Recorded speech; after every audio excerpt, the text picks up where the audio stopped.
천사들이 떠나 하늘로 올라가니 목자가 서로 말하되 이제 베들레헴으로 가서 주께서 우리에게 알리신 바 이 이루어진 일을 보자 하고 빨리 가서 마리아와 요셉과 구유에 누인 아기를 찾아서 보고 천사가 자기들에게 이 아기에 대하여 말한 것을 전하니 듣는 자가 다 목자들이 그들에게 말한 것을 놀랍게 여기되 마리아는 이 모든 말을 마음에 새겨 생각하니라. 목자들은 자기들에게 이르던 바와 같이 듣고 본 그 모든 것으로 인하여 하나님께 영광을 돌리고 찬송하며 돌아가니라. 할례할 8일이 되매 그 이름을 예수라 하니 곧 잉태하기 전에 천사가 일컬음 바로라. 모세의 법대로 정결 예식의 날이 참에 아기를 데리고 예루살렘에 올라가니 이는 주의 율법에 쓴 바 첫 해에 처음 난 남자마다 주의 거룩한 자라 하리라 한 대로 아기를 주께 드리고 또 주의 율법에 말씀하신 대로 산비둘기 한 쌍이나 혹은 어린 집비둘기 둘로 제사하려 함이더라. 아멘. 네, 지금 우리가 누가복음을 여기까지 묵상을 하면서 우리는 아직까지는 예수님 그 자체보다는 예수님을 만났던 인물들에 대해서, 주변 인물들에 대해서 우리가 지금 묵상하고 있습니다. 그러니까 처음에는 세례 요한의 아버지인 사가랴를 큐티했고, 두 번째로 오신 예수님에 대한 소식을 가장 먼저 듣고 빠르게 가서 경배했던 목자들을 살핀 거죠. 그러니까 빈 구유, 그것에 대해서 살핀 거예요. 그리고 오늘은 이제 내일 본문까지 이어서 이제 보는 관점에서 우리가 시므온이라는 인물을 우리가 좀 묵상을 해보려고 해요. 자, 그런데 오늘 우리가 시므온이라는 사람을 묵상하면서 우리가 받아야 될 굉장히 그 큰 도전이 하나 있습니다. 자, 오늘 말씀을 보시면 예수님의 부모님이 태어난 아이를 데리고 정결 예식을 이행하기 위해서 성전으로 오세요. 그런데 오늘 마리아가 구체적으로 어떤 예식을 했는지는 성경에는 구체적으로 나와 있지는 않습니다. 그러니까 이게 알 수는 없는데, 그렇지만 이 부모님들이 태어난 아이 예수님을 놓고 감사를 드리기 위해서 성전으로 온 거예요. 그런데 우리가 여기에서 눈여겨봐야 될 그 이상한 사실이 하나 있습니다. 자, 예루살렘 성전이라는 것은 이스라엘 백성들에게 절기 예배를 드릴 수 있는 단 하나의 성전이기 때문에 이곳은 사시사철 사람이 없을 수가 없어요. 여기는 늘 사람이 있는 거죠. 그러니까 예루살렘 성전은 늘 사람들이 붐비는 곳이고, 어떤 사람이 이곳에 있다라고 할 때 우리는 흔히 성전 안에 있는 사람을 신앙인이다 이렇게 말할 수 있는 거죠. 그런데 오늘 이 성전의 주인, 그리고 그들이 날마다 예배했던 그 예배의 대상, 그분이 나타나신 거예요. 구원자가 나타나신 거죠. 그런데 이상한 게 뭐냐? 예수님이 나타났어요. 구원 주시는 하나님의 역사가 나타났어요. 그런데 성전에 있는 사람들 중에 이 아기 예수가 나의 구원자라는 사실을 알아보는 사람이 아무도 없는 거예요. 아무도 없는 거예요. 이 아이에게 내 구원이 있다는 사실을 아무도 알아보지 못하는 거죠. 그러니까 바로 이게 이 시대의 위선이고 이 시대의 민낯인 거예요. 여러분, 이들은 분명히 성전이라는 공간 안에 있습니다. 그리고 제사라는 예배 행위를 하고 있어요. 순서 틀리지도 않아요. 사도신경 해라, 정확하게 외웁니다. 주기도문 해라, 정확하게 외워요. 틀림이 없는 거예요. 그런데 이들이 신앙을 가진 게 아니라 종교를 가졌다라고 말하는 이유가 뭐냐? 결정적으로 내 삶하고 예수님하고 아무 상관이 없는 거예요. 그러니까 여러분은 지금 여러분이 예수님 믿고 있다고 착각하시잖아요. 그래서 예수님하고 여러분 취업하고 무슨 상관이 있는데요? 여러분이 믿는 예수님하고 여러분의 결혼하고 무슨 상관이 있는데요? 여러분이 믿는 예수님하고 여러분 자녀하고 무슨 상관이 있냐고요? 아무 상관이 없는 거예요. 아무 상관이. 그냥 종교예요. 신앙생활이 아니라는 거죠. 그러니까 이런 종교 생활은 왜 하냐? 천국이라는 게 있는 건 같고 지옥은 가기가 싫어요. 그러니까 불확실하지만 두려운 반, 불안한 반이라는 이 동기를 가지고 혹시 모를 가능성 때문에 일단 교회는 다니는 거예요. 종교는 가지고 있는 거죠. 그런데 이거는 믿음이 아닌 거예요. 이런 믿음은 불신자도 다 가지고 있어요. 이거는 참된 신앙이 아니라는 거예요. 그러니까 결정적으로 예수님하고 나하고 무슨 상관이 있냐고요. 내 삶에 내가 중요한 결정을 할 때 그게 예수님하고 무슨 상관이 있냐고요. 예수님하고 내가 아무 상관이 없으면 복음이 나랑 상관이 없다는 말이고, 그럼 나는 신앙인이 아닌 거예요. 그런데 이 큰 성전에 마찬가지로 이 많은 사람들 중에서 종교인이 아니라 신앙인이 딱 한 명 있는 거예요. 그게 바로 내일 말씀에 나오는 시므온이었어요. 그러니까 내일 본문이죠. 2장 25절이 시므온을 뭐라고 설명하냐? 그는 의롭고 경건하여 이스라엘의 위로를 기다리는 자이며 성령이 그 위에 머물러 있는 사람이다. 이렇게 설명을 하는 거예요. 그러니까 이 사람은 일찍 알았던 거예요. 내 위로가 사람한테 있지 않다는 거. 내 인생의 위로가 단순히 인간적인 물건을 몇 개 갖는 것, 이게 여기에 나의 위로가 있지 않다는 사실을 어떻게 알았는지는 모르겠지만 간파했다는 거죠. 오늘 나에게 구원 주시는 하나님이 내 인생에 나타나지 않으면, 오늘 내 인생하고 예수님이 상관이 있지 않으면 나는 위로를 받을 수 없다라는 것에 대해서 이 사람이 깨달은 거예요. 그러니까 이 사람은 인생의 목적이 바뀐 사람인데, 인생의 목적이 이제 시므온은 행복이 아니에요. 내 인생의 목적은 구원이고 그 의로운 소원으로 인해서 성령이 지금 이 사람 위에 머물고 있는 거예요. 그런데 소원이 정결해서 성령이 임하면 어떤 일이 일어나냐? 바로 이게 오늘 큐티의 핵심인 거예요. 여러분, 성령 충만이 뭔데요? 방언하고 예언하고 막 통성으로 기도하고, 그게 성령 충만이에요? 그렇지 않아요. 여러분, 사도행전을 보면요, 그날 사도 베드로가 처음으로 성령을 받아요. 성령 충만해요. 그러자 일어나는 일이 뭐냐면 베드로가 똑똑해져요. 아무것도 모르던 사람인데 예수님이 하나님의 아들인지 십자가가 나랑 무슨 상관이 있는지 아무것도 몰랐던 사람인데 그날 베드로가 똑똑해져요. 내 구원의 역사가 어떤 방식으로 일어나는지 정확하게 해석을 해내는 거예요. 성령 충만하면 일어나야 되는 일이 있는 거예요. 깨달아야 되는 게 있는 거예요. 그게 성령 충만함인 거예요.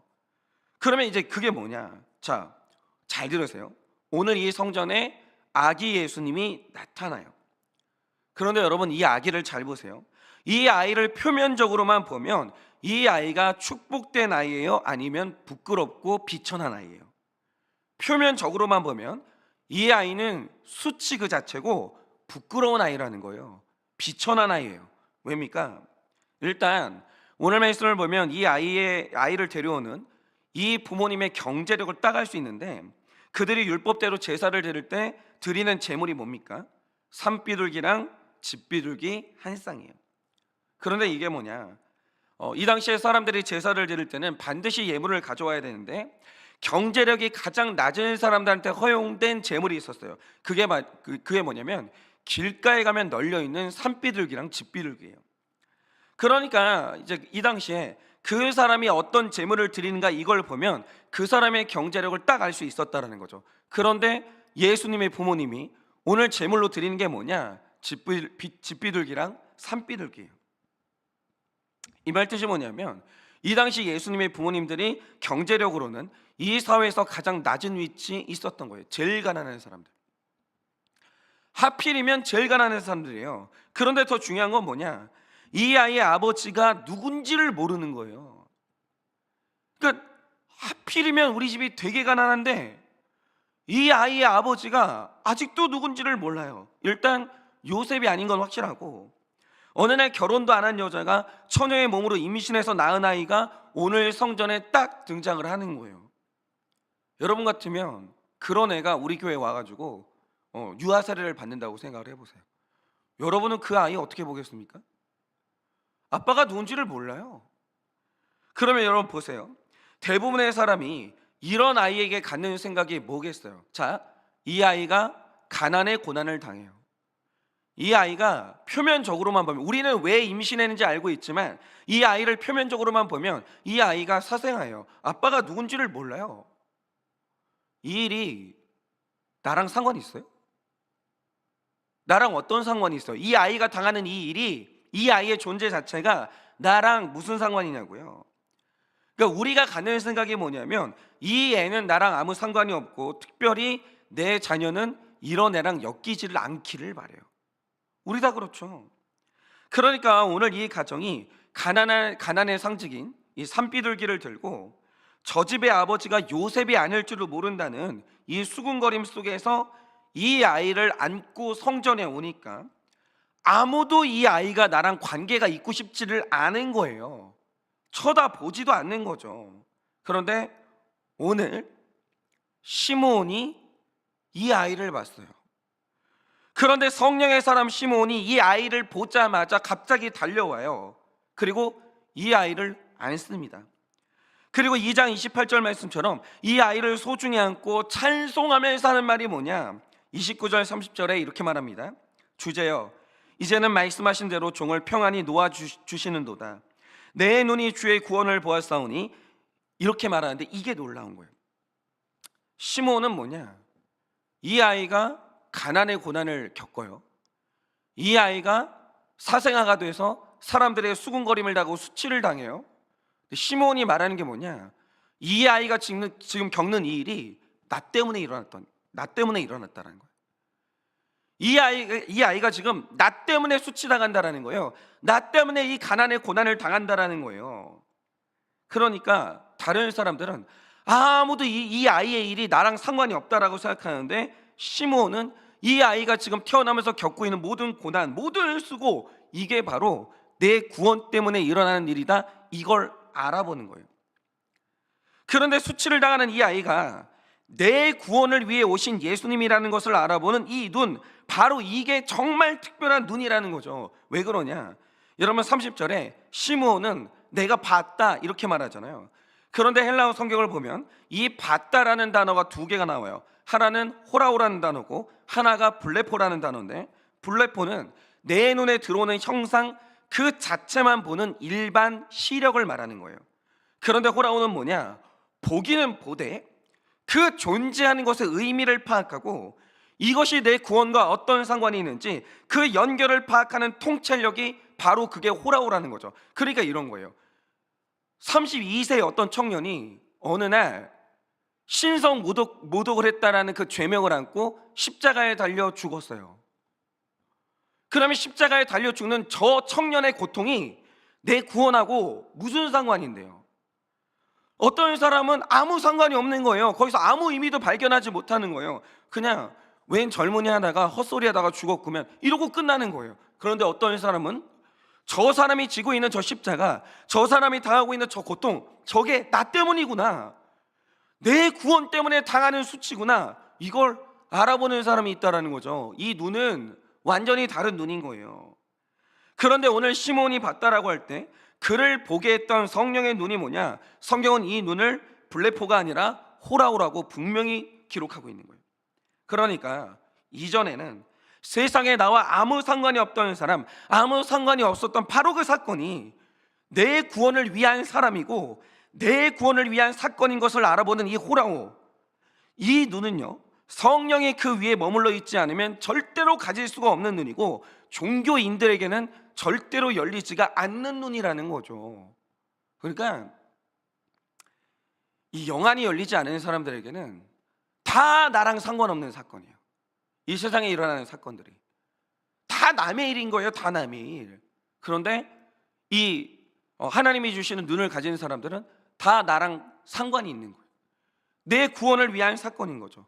예를 들어서 마가복음 4장 11절 12절을 보면 하나님의 나라를 말씀하시면서 성령이 없는 사람은 보기는 보아도 그게 천국임을 알지 못한다, 이런 구절이 있어요. 그런데 여기에서 보다라는 단어가 두 번 나오는데, 첫 번째 보다라는 단어는 블레포고 두 번째 보다라는 단어가 호라워예요. 즉 천국을 보여줘도 내 구원자를 내 눈앞에 갖다 놔도 하나님이 열어주시는 눈이 없으면 그거는 못 봐요. 그거는 못 보는 거예요. 바로 이겁니다. 여러분, 제가 누차 말씀드리지만 구속사 안에 있는 사람에게는 지금 여러분 삶에 어떤 일이 일어나는지를 모르겠어요.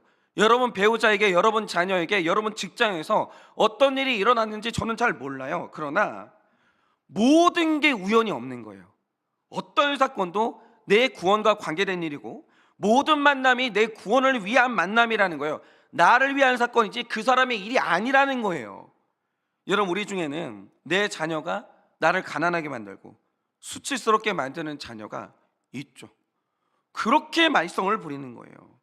그런데 오늘 말씀이 말하는 게 뭐냐, 그 아이가 왜 그렇게 수고해요? 그 아이가 왜 그렇게 아파요? 그 아이가 왜 그렇게 방황해요? 그건 그 아이의 일이 아닌 거예요.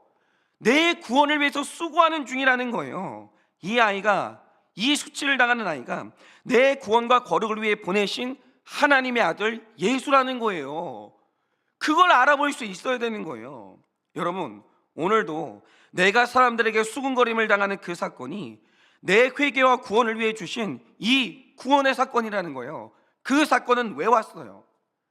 내 옆에 있는 사람은 나를 왜 이렇게 힘들게 만들어요? 이유가 뭐냐? 나를 위한 사건이에요. 남의 사건이 아니라는 거예요. 그런데 사람들이 왜 그 사건에서 회개를 못하고 왜 그 만남에서 예수님을 못 만나는 이유가 뭐예요? 내게 성령께서 열어주시는 그 눈, 호라고 없으니까 전부 다 남의 일이에요. 아무것도 나랑 상관이 없는 거예요. 내 마음을 아프게 하는 사람에게서 예수님을 보고 수치가 되는 사건 속에서 내 구원의 계획을 보는 눈이 없으면 그는 절대로 천국을 볼 수가 없는 거예요. 구원을 이룰 수가 없는 거예요. 어떤 사건이 일어나요. 뭘 위한 사건입니까? 왜 일어납니까? 그게 다 날 위한 사건이라는 걸 빨리 해석해 내셔야 되는 거예요. 제가 이거와 관련해서 저에게는 평생을 잊을 수가 없는 사건이 있어요. 제가 한번 이제 말씀드렸던 것 같은데, 제가 한일교회 부임했던 초창기의 일이에요. 우리 교회 성도님이 아니라 그 외부 교회 어떤 성도님께서, 그때는 이제 제가 한일교회 딱 처음 왔는데 그 당시에는 한일교회가 이제 물질이 뭐 지금도 그렇지만 그렇게 뭐 쌓아놓고 막 재정이 막 쌓아놓고 뭐 그런지는 않았어요. 이게 사실 결핍이 많았죠. 근데 저는 하고 싶은 게 많고 아무것도 못했어요. 돈이 없으니까. 그래서 좀 답답한 마음으로 늘 기도만 하고 있었는데, 어느 날 이제 어떤 성도님께서 한일교회, 이거 저로서는 상상이 안 되는 금액을 일시불로 헌금하신 적이 있었어요. 그런데 그분이 우리 교회랑 어떤 상관이 있는 분이냐? 아니에요. 그러니까 블레포. 그러니까 세상의 눈으로만 보면 그분이랑 그분이 겪는 모든 일들은 우리 교회랑 아무 상관이 없어요. 아무 상관이 없어요. 그런데 그분이 무슨 눈이 열려서 한일교회랑 나랑 어떤 상관이 있다는 사실을 알게 되고, 그러면 그 큰 돈을 어떻게 헌금을 하게 되셨는가? 한번 제가 말씀 드려볼 테니까 이게 여러분들하고 무슨 상관이 있겠는지 한번 생각을 해보세요. 이분이 좀 굉장히 오래전에, 상당히 오래전이에요. 상당히 오래전. 그러니까 지금으로부터 한 6, 7년 전이죠. 갑자기 여러분은 얼굴도 모르고 이름 성함도 모르는 그분의 아버지가 갑작스러운 사고로 돌아가셨어요. 그러면 나랑 일면식도 없고 만날 일도 없는 그 어떤 사람의 부친이 돌아가신 게 여러분 구원하고 무슨 상관이 있어요? 어떤 상관이 있어요? 계속 들어보세요. 그런데 그때는 제가 한일교회에 부임하기 훨씬 전이었어요. 그런데 이 죽음이랑 한일교회랑 상관이 있는 거예요.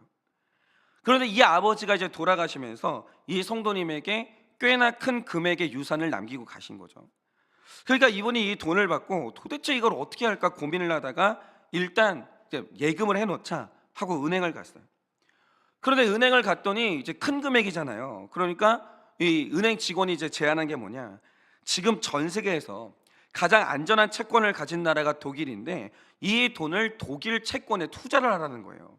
그런데 이게 너무 설득력이 있었거든요. 아시겠지만 독일은 EU 국가들의 이제 수장 나라고, 최근 뭐 10년 안에 독일 채권의 가치가 떨어진 적이 없었어요. 그 당시는 그랬어요. 그래서 그 상품을 권한다? 타당했다라는 거죠. 그런데 이 직원이 말을 하나 안 하고 숨겼던 게 뭐냐? 이게 고수익인 대신, 한 번도 그런 일은 없었지만 만약 독일 채권의 가치가 떨어지면 원금을 찾을 수가 없는 고위험군의 상품이었던 거예요. 그런데 이제 독일이 워낙 안정적인 나라니까, 그런 일이 없었으니까 투자를 권하면서 그 위험성에 대해서 고지를 안 한 거예요. 그러니까 이분은 그 좋은 말만 듣고 안전하구나, 그리고 그 큰 돈 전액을 거기에 이제 투자를 한 거죠. 그런데 그때 정말 이 택자의 삶에는 우연이 없어요. 어이가 없는 일이 일어나는 거예요. 그게 뭐냐? 그 시기에 어떤 일이 벌어졌냐면, 그때가 트럼프 행정기 1기 시절인데 트럼프가 중국하고 기싸움을 하다가 무역 전쟁이 벌어졌어요. 그럼 여기에서 한 번 더 여쭤볼게요. 미국과 중국의 경제 전쟁이 한일교회하고 무슨 상관이 있어요? 여러분하고 무슨 상관이 있어요? 상관이 있어요? 하나님의 나라에서는 다 상관이 있어요. 정말 그러냐? 들어보세요. 그러니까 유럽에 중국 자본이 엄청나게 투자돼 있었는데, 그런데 중국하고 미국 간에 경제 전쟁이 벌어지니까 그 나비 효과로 사상 처음으로 독일 채권의 가치가 떨어진 거예요. 그러면서 일어난 해달별이 떨어지는 사건이 뭐냐? 이 집사님의 소중한 아버지의 그 유산이 흔적도 없이 사라진 거예요. 흔적도 없이. 너무 어이가 없잖아요. 아니, 내가 돈을 써가지고 사라졌으면 내가 억울하진 않지. 나는 그냥 안전하다고 해서 그냥 맡겨놓은 건데 어느 날 돈이 다 사라졌대요. 어이가 없어가지고 항의를 해봤는데 계약서를 딱 내미는 거예요. 보니까 거기에 그 내용이 적혀 있고 내가 거기에 사인을 한 거예요. 어쩔 수가 없는 거죠. 그런데 이분도 이제 보통이 아닌 게, 처음에는 이제 소송을 할까 그러다가 이분이 왜 이 사건이 왔을까? 도대체 이 사건은 왜 왔을까? 해석하려고 큐티책을 편 거예요. 그리고 이 사건에서 내가 봐야 될 죄가 있을까? 그리고 하나님이 나에게 주시는 메시지가 뭘까? 이걸 해석하는 말씀을 듣기 위해서 큐티를 시작한 거죠. 그러다가 이분이 돈과 관련된 자기의 욕심 몇 가지를 깨닫고 기도하다가 불쑥 떠오른 말이 있었어요. 그게 뭐냐? 하나님, 만약에 기적이 일어나서 이 돈에 얼마라도 찾게 된다면 그건 제 돈이 아니죠. 잃어버렸던 돈이 나에게 돌아온다면 그건 제 돈이 아니죠. 그런데 이 기도를 하는데 갑자기, 제가 그 당시에 이분하고 이제 알고는 있었어요. 근데 갑자기 박현성 목사님이 한일교회라는 곳을 갔다는데, 그리고 거기에 필요한 시설들이 많다는데 그게 갑자기 생각이 나더라는 거예요. 그러면 만약에 하나님이 그 돈의 일부를 돌려주시면 거기에 나의 소중한 금액을 11조를 하겠다, 이렇게 불쑥 기도를 한 거예요. 그리고 만약에 돈을 찾지 못하게 된다라고 하면 내 회개의 값이 1억이다 라고 생각을 하고 조용히 기다리겠다, 이렇게 말씀을 하신 거죠. 근데 그때 이상한 일이 일어난 거예요. 그게 뭐냐? 갑자기 이 일을 나라에서 개입하기 시작한 거예요. 그러니까 이게 일종의 금융 사기다, 이런 여론이 막 조성되기 시작하는 거죠. 그러더니 막 금융감독원이 개입하고 다시는 이런 일이 벌어지지 않도록 조치를 취하겠다, 이렇게 나서기 시작했어요. 그러니까 이분도 갑자기 기대감이 생기는 거예요. 잘하면 20%는 찾을 수 있나? 30%는 찾을 수 있나? 그리고 이제 기다리고 있었는데 며칠이 지났는데 어느 날 은행에서 연락이 온 거예요. 그리고 은행 직원이 하는 말이 뭐냐? 고객님이 저희한테 맡겼던 돈의 전액을 돌려받게 되셨는데, 근데 얼마를 받게 됐냐면 그 원금 전부에다가 그동안 은행에 예금한 기간의 이자까지 같이 돌려받게 되셨다라는 거예요. 근데 그분이 이 말을 듣는 순간 소름이 끼치는 거죠. 그리고 한 게 뭐냐? 즉시 저한테 전화를 하신 거예요. 그리고 이유는 묻지 마시고 만나자는 거예요. 저는 몰랐어요, 왜 만나자고 하는지. 그리고 이제 오는 길에 어제 말씀에서 봤던 목자들처럼 빨리 은행에 들어가서 그 원금의 11조까지 정확하게 찾아서 저희 교회 그냥 던지고 가셨어요. 그냥 저는 얼마인지도 몰랐어요. 그냥 던지고 가셨어요. 근데 그게 저한테는 상상해 본 적이 없는 액수였거든요. 그래서 일단 그 돈을 저는 빨리 이제 교회 이제 계좌에 이제 넣고, 그 돈으로 한 게 뭐냐면 교회 방송을 할 수 있는 카메라와 음향 장비를 구입해 가지고 그 돈을 가지고 홈페이지를 개설을 했어요. 그리고 설교 방송을 올릴 수 있는 유튜브를 이제 개설한 다음에 그 장비를 가지고 유튜브에 설교를 올리기 시작했죠. 그리고 그 다음에 코로나가 왔어요. 그래서 그 덕분에 저희 교회는 코로나 기간에도 안정적으로 온라인 예배를 드릴 수가 있었어요. 그리고 지금 이 유튜브 채널을 통해서 저는 너무 소중한 우리 성도님들을 많이 만났어요. 그러니까 지금 뒤돌아보면요, 모든 사건이 한치의 오차도 없이 딱딱딱딱딱 맞아서 떨어진 거예요. 여러분 생각을 해보세요. 오늘 이제 혹시라도 저희 교회 다니고 있지는 않지만 방송을 통해서 이제 저랑 만나고 계신 분이 있다라고 하죠. 그러면 독일하고 중국하고 경제 전쟁을 하는데 그게 우리랑 상관이 있어요, 없어요? 우리 구원하고 내가 복음을 듣는데 상관이 있을까요? 없을까요? 내가 알지 못하는 어떤 분의 아버지가 돌아가셨어요. 근데 그분이 그 아버지께 받은 유산이 하루아침에 다 날아갔어요. 그건 내 구원하고 상관이 있어요, 없어요? 있어요. 제가 억지로 껴맞추는 게 아니에요. 있다고요. 그러니까 제가 지금 드리고 싶은 말씀이 뭐냐, 여러분, 한 사람의 죽음, 국제적으로 일어나고 있는 모든 일들, 어떤 사람이 돈을 잃어버린 거, 그게 나랑 무슨 상관이 있나? 그런데 성경이 말하는 구속사가 뭐냐? 구속사 안에 있는 사람에게는 참새 한 마리가 떨어지는 것도 다 내 구원하고 상관이 있는 우연이 아니라는 거예요. 그것은 필연이에요. 다 나를 위한 사건인 거예요. 내 구원을 위한 사건인 거예요. 여러분의 구원은 그만큼 중요한 거예요. 여러분의 회개가 그만큼 하나님은 듣고 싶으신 거예요. 그게 얼마나 중요한지 몰라요. 그런데 제가 신기한 건, 제가 그 돈으로 영상 장비를 달고 정확히 12월 8일 주일 설교부터 온라인에 설교 영상을 오픈했는데, 이상한 건 음원일 때보다 영상이 올라가니까 정확히 2배 가까운 수의 사람이 설교를 더 많이 듣게 됐다는 거죠. 그러니까 우리 교회에 영상 장비가 생긴 사건이 우리와 아무 상관이 없어 보이는 어떤 사람의 구원의 사건이 됐고, 그 가정을 지키는 사건이 됐다라는 거예요. 이건 우연이 아닌 거예요. 여러분, 나에게 어떤 남편이 상처를 줘요. 그 남편은 왜 그래요? 어떤 자녀가 나에게 수치가 되고 근심이 돼요. 그 자녀는 왜 그래요? 지금 왜 그런 행동을 하는 겁니까? 이게 우연이 아닌 걸 보셔야 되는 거예요. 예수님의 그 수치스러운 탄생과 가난함이 내 구원을 위한 수치고 가난이었듯이, 내 배우자의, 내 자녀의 사건은 내 구원과 거룩을 위한 하나님의 구원의 사건이라는 거예요. 그걸 보셔야 돼요. 내 배우자가 그렇게 수고하지 않았으면, 내 자녀가 그렇게 수고하지 않았으면 내가 회개했겠나? 내가 예수님을 만났겠는가? 구원이 얼마나 중요한지 깨달았겠는가? 그럴 수가 없다라는 거예요. 우연이 아니에요. 그 사람의 일이 아니에요. 다 나를 위한 하나님의 구원의 사건이에요. 여러분, 내게 실망이 되던 자녀는 내 구원을 위해 나에게 보내신 예수님이에요. 어떤 사람이 방황하고 있다라는 거 하죠. 내 식구가 그렇게 방황을 해요. 왜 그래요? 나 하나 회개시키려고 그렇게 수고하고 있는 거예요. 내가 하나님이 아무리 나를 불러도, 예수님이 아무리 나를 불러도 내가 주님 앞에 돌아올 기미가 안 보이고 회개를 안 하니까, 그들이 그렇게 해서라도 내 구원을 위해서, 내 거룩을 위해서 그토록 온몸으로 수고를 하는 거예요. 근데 왜 그게 남의 일이에요? 그게 왜 나랑 아무 상관이 없어요? 왜 그들을 원망합니까? 왜 그들을 무시해요? 아니에요. 아기 예수님은 왜 수치를 당해요? 왜 그 가난의 고난을 겪어요? 이유가 뭐예요? 예수님이 나 때문에 수고하시는 거예요. 왜 그 수고를 모르시냐고요.